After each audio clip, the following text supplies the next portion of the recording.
Alex Ferguson has a famous saying: "There is nothing wrong with presenting the hard facts to a player who has lost his form. First of all, you must tell them the truth." And what he would say to anyone whose confidence was wavering is that we are Manchester United, and we simply could not allow ourselves to drop to the level of other teams. Faced with the need to confront a player who had performed below his expectation, he say, "That was rubbish." But then he would follow it up with, "For a player of your ability. That was for picking them back up from the initial blow. Criticize, but balance it out with encouragement. Why are you doing that? You're better than that." Endless praise sounds false.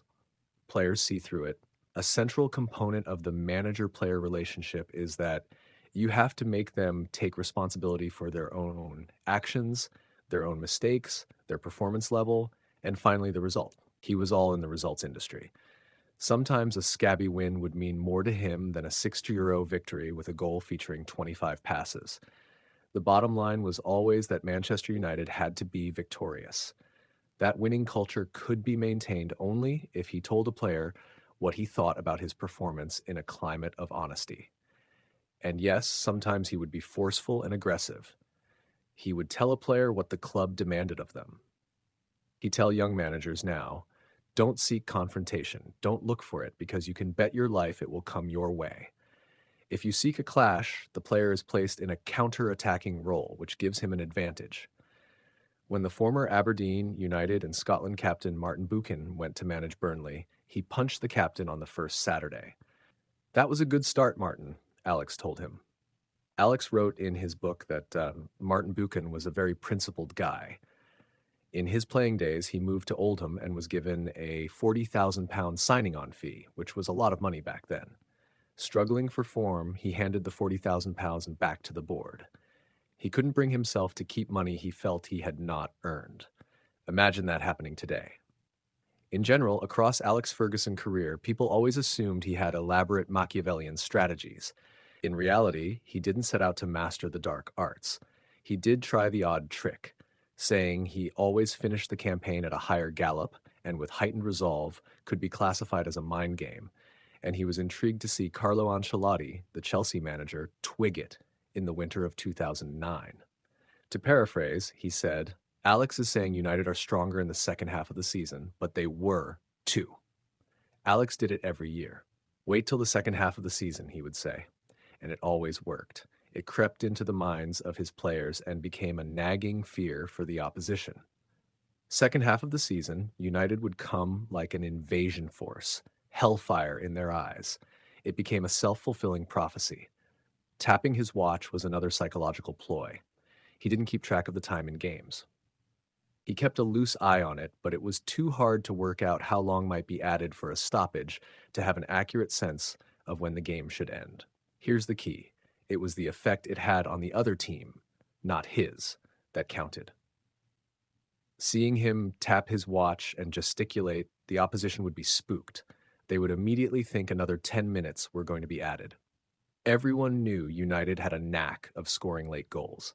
Seeing him point to his timepiece, Manchester opponents would feel they would have to defend against his team through a spell of time that would feel to them like infinity.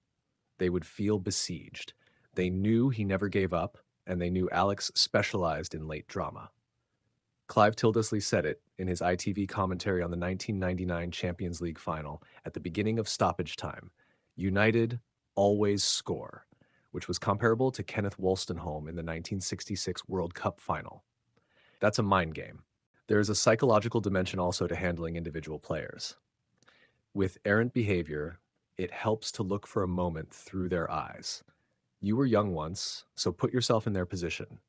You do something wrong, you're waiting to be punished. What's he going to say, you think? Or what's your dad going to say? The aim is to make the biggest possible impact. What would have made the deepest imprint on you at that stage of life? A manager's advantage is that he knows the player wants to play. Fundamentally, they all want to be out there on the park.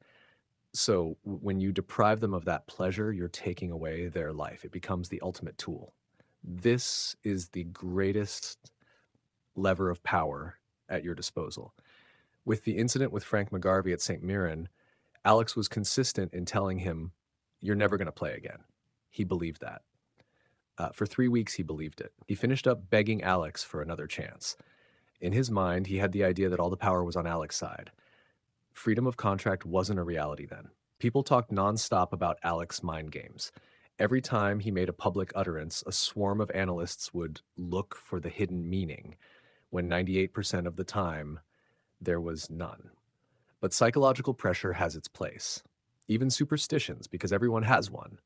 A woman said to him at Haydock races one day in 2010, "I see you on the television and you're so serious, yet here you are laughing and enjoying yourself." Alex told her, "Well, do you not want me to be serious at work? My job is about concentration. Everything that goes on in my brain has to be beneficial to the players. I cannot make mistakes. I don't take notes. I don't rely on video evidence. And I have to be right. It's a serious business and I don't want to be making mistakes." I made plenty, of course. In a Champions League semi-final against Borussia Dortmund, Alex was convinced Peter Schmeichel had made an error, but at that time he wasn't wearing his spectacles at games. Peter said, "It took a deflection." "Deflection, my arse," Alex shouted. "No deflection." When he saw the replay later, he could see the ball had made a violent change in direction, so he started wearing his glasses to games. He couldn't afford to make mistakes like that, to embarrass himself. If you ask a defender, "Why did you try to play him offside?" and his reply is, "I didn't try to play him offside," you need to know you're correct in your assertion. It makes no sense to offer players an easy chance to tell themselves, "The manager's lost it." If they lose faith in your knowledge, they lose faith in you. That grasp of the facts must be kept at a high level for all time. You have to be accurate in what you say to the players. Trying to be right could be fun too. It wasn't all a quest for the truth. A game he would play was trying to guess the opposition's starting 11. One night, Alex made his usual confident prediction about who would play. When the team came under the door for a Champions League game, Renee announced, "Boss, they've made 6 changes." Alex froze, then saw his opportunity. Indignation would get him out of this hole. "See this?" He barked at the players. "They're taking the piss out of us. They think they can come here with their reserve team." An early experience was playing Coventry in the FA Cup at Old Trafford after Alex's team had knocked Man City out in the third round. The week before, Alex had been to watch Coventry play Sheffield Wednesday. You wouldn't believe how bad Coventry were. Archie Knox and Alex drove home without a care. Guess what? Coventry were brilliant against Manchester United at Old Trafford. Teams who came to Manchester United ground often became a different species. Different tactics, different motivation, everything. From those early lessons, Alex learned always to prepare in home games for the opposition's best team, best tactics, best performance, and make sure they were not in the game. The better teams would always come to Old Trafford looking to give Manchester a fright. Arsenal, especially, Chelsea to an extent, and often Liverpool. City, when the Sheikh Mansour era started, they would also arrive with noticeably enhanced ambition.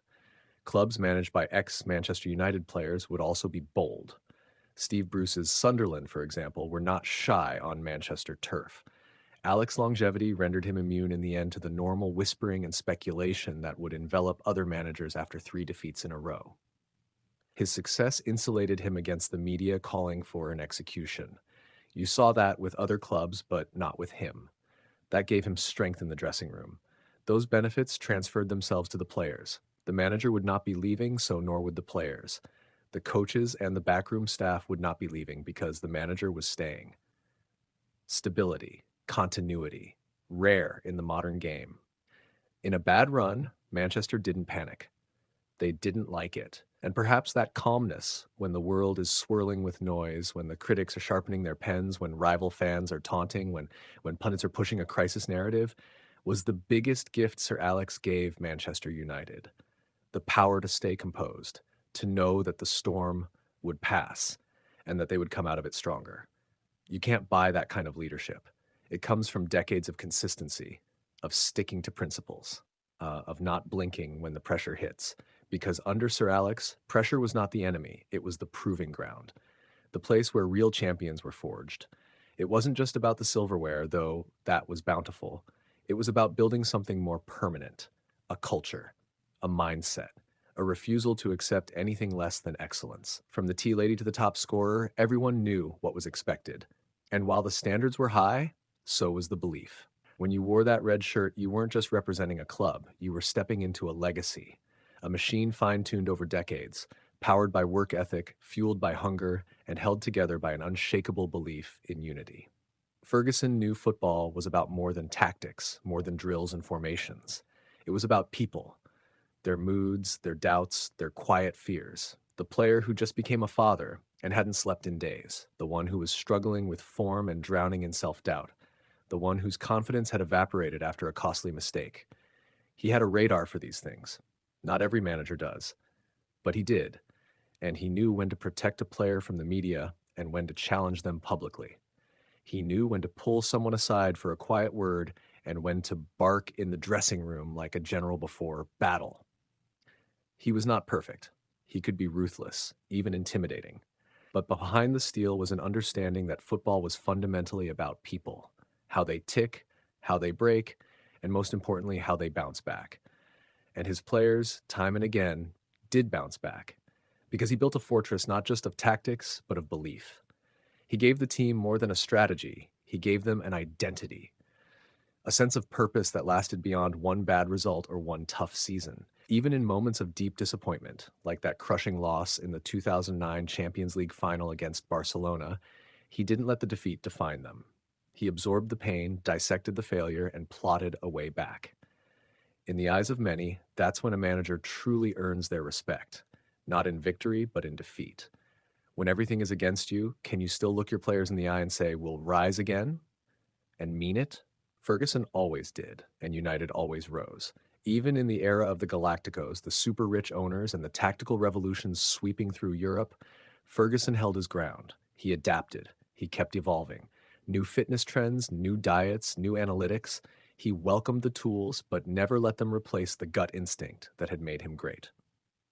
Where other managers started to lean on data, Ferguson leaned on people. He was old school, yes, but never stuck in the past. He was future-proof because his methods were grounded in timeless principles: discipline, hard work, loyalty, and honesty. Whether it was laying into Roy Keane or guiding a raw Ronaldo through the early years, his approach was tailored. He didn't manage a team. He managed individuals within a team. Like a conductor, knowing which string to pluck, which note to press, and when to raise the tempo. In the end, it was never just about the trophies, though his cabinet groaned with them. It was about doing things the right way. Winning, yes, but winning with honor, with sweat, with blood if needed. About wearing the badge with pride and never coasting. And when he retired, it wasn't just the end of an era. It felt like the end of something deeper, something intangible. The end of a time when loyalty still mattered. When players stayed, managers endured, and clubs weren't just brands, they were institutions. Alex Ferguson didn't just manage Manchester United, he was Manchester United. His philosophy shaped generations, and even now, years later, his influence lingers like a ghost in the dressing room. Every new manager who walks through those doors knows they walk in his shadow. Every player who pulls on the jersey knows what it once meant under him. And that legacy? That's worth more than all the silverware in the world.